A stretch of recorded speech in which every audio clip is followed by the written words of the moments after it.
Hola estudiantes, en esta clase vamos a ver movimiento rectilíneo uniformemente variado y función cuadrática. ¿En qué diferencia este movimiento con el que vimos la clase pasada? El anterior era movimiento rectilíneo uniforme, era con velocidades constantes, o sea que no existía aceleración.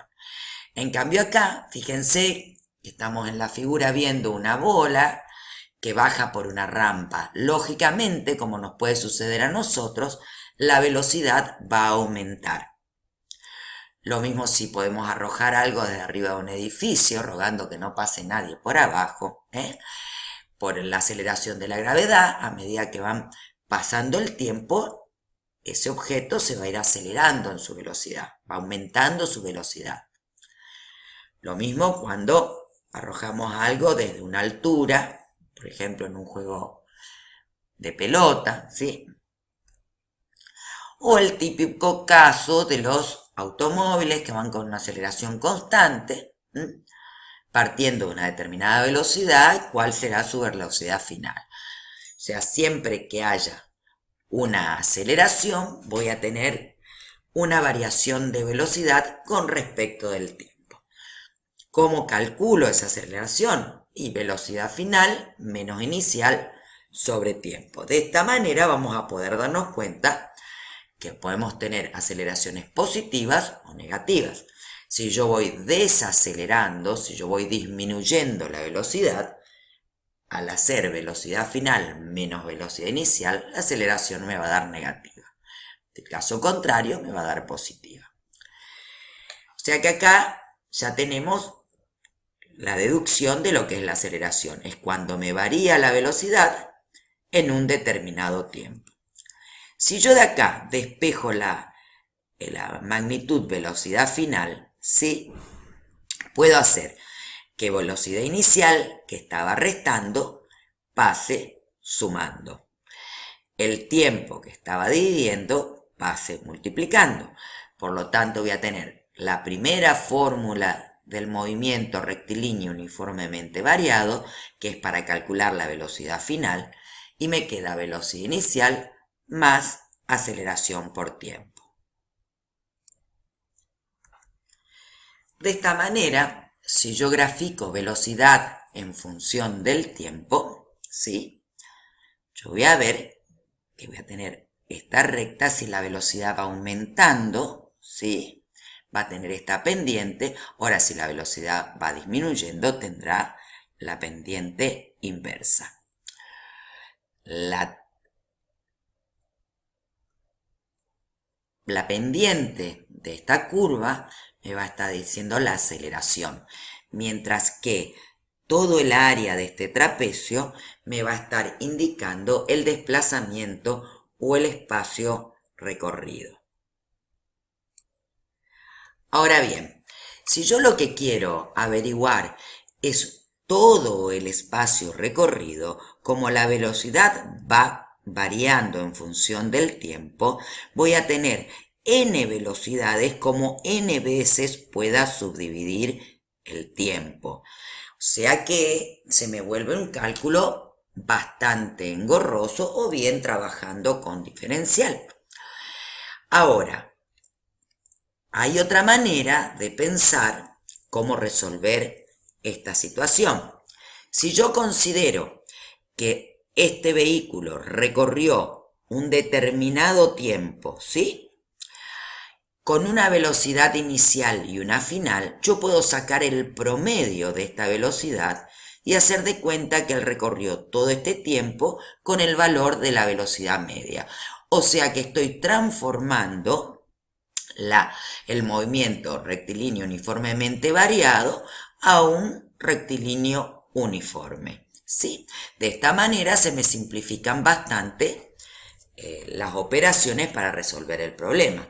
Entonces, por otro lado, si yo me fijo el triángulo que me queda acá arriba, este triángulo superior, cabe perfectamente en el espacio que quedaría vacío si estuviera trabajando con la recta tal cual se dibuja, ¿sí? Por lo tanto, yo estoy transformando el área de un trapecio en el área de un cuadrado. En el caso que yo tuviera mayor cantidad de tiempo, en lugar de un cuadrado va a ser un rectángulo, ¿sí? Entonces, en cualquiera de los casos, yo puedo resolver que el espacio recorrido va a ser igual a lado por lado. Y yo voy a tener en un lado el tiempo y en otro lado la velocidad media. Por lo tanto, puedo reemplazar espacio recorrido va a ser igual a tiempo por velocidad media. Ahora, nosotros habíamos visto que la velocidad media es velocidad inicial más velocidad final sobre 2, ¿sí? Y si nos vamos unas filminas más arriba, 1, 2, acá, habíamos definido que la velocidad final era igual a velocidad inicial más aceleración por tiempo. Por lo tanto, acá puedo hacer velocidad inicial más, en lugar de ocupar velocidad final, reemplazo velocidad inicial más aceleración por tiempo. Todo sobre 2. Ahora, fíjense que voy a hacer distributiva. Entonces me va a quedar velocidad inicial por tiempo más velocidad inicial por tiempo más aceleración por tiempo al cuadrado. Todo sobre 2. Velocidad inicial por tiempo más velocidad inicial por tiempo es 2 velocidad inicial por tiempo. Sobre 2 me queda velocidad inicial por tiempo. Más aceleración por tiempo al cuadrado sobre 2. De esta manera, yo voy a tener que, para calcular el espacio recorrido en movimiento rectilíneo uniformemente variado, la fórmula es 1 medio aceleración por tiempo al cuadrado más velocidad inicial por tiempo. Ahora, si nos fijamos la estructura de esta ecuación, vamos a ver que tenemos la variable independiente elevada al cuadrado y elevado a un grado. Por lo tanto, esto se asemeja bastante a una función cuadrática.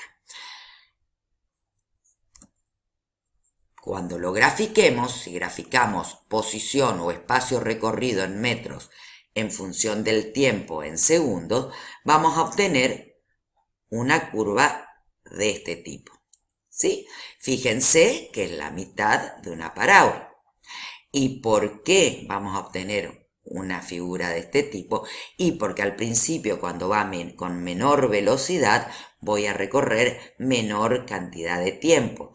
Y a medida que va aumentando la velocidad, voy a recorrer más tiempo en más espacio en menor tiempo. Fíjense que como no podemos tener tiempo negativo, esta parte de la parábola no la esquematizamos. Vayamos ahora de lleno a la función cuadrática.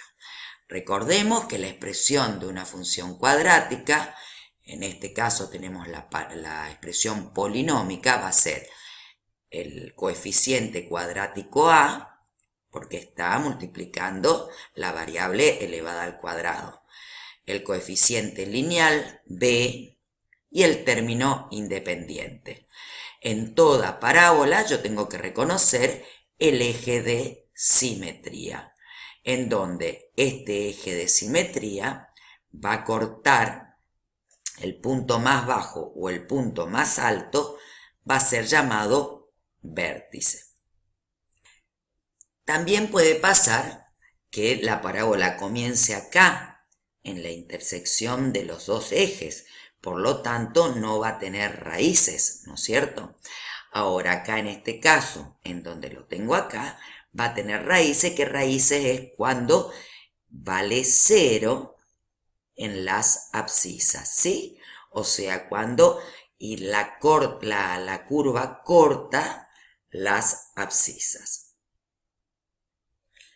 Recuerden que en la expresión polinómica el único dato que tenemos es acá el término independiente c, que es el valor que asume donde corta la ordenada al origen, ¿sí?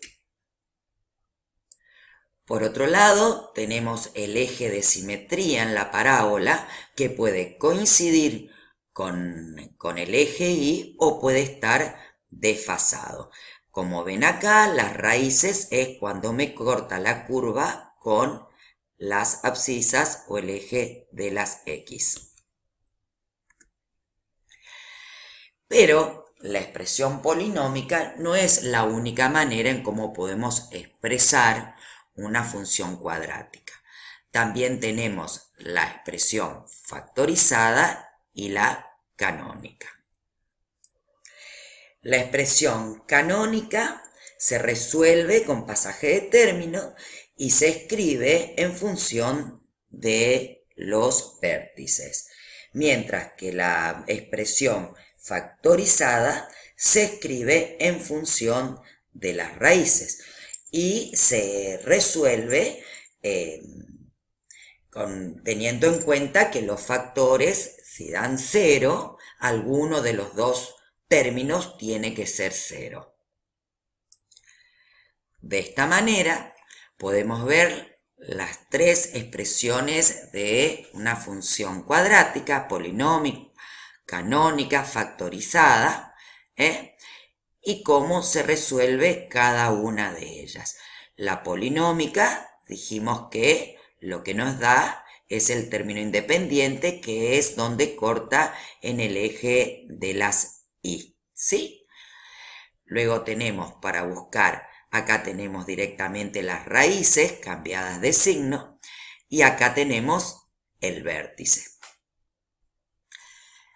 Entonces, resumiendo, acá tenemos la expresión factorizada, conociendo las raíces o los ceros, y la expresión canónica, conociendo las coordenadas del vértice. Uno puede jugar tranquilamente pasando de una forma a la otra. Y acá les dejo un mapa conceptual que resume prácticamente lo que vimos con respecto a función cuadrática, que se representa mediante una parábola, que la parábola tiene sus componentes que son las raíces, vértices y ejes de simetría. La expresión factorizada se escribe en función de las raíces, mientras que las canónicas se escribe en función del vértice. La polinómica se resuelve con fórmula resolvente, la canónica con pasaje de término y la factorizada utilizando la propiedad absorbente del cero. Bueno, espero que les haya sido de utilidad y pueden escuchar la clase y verla las veces que quieran. Nos vemos en la próxima clase. Saludos.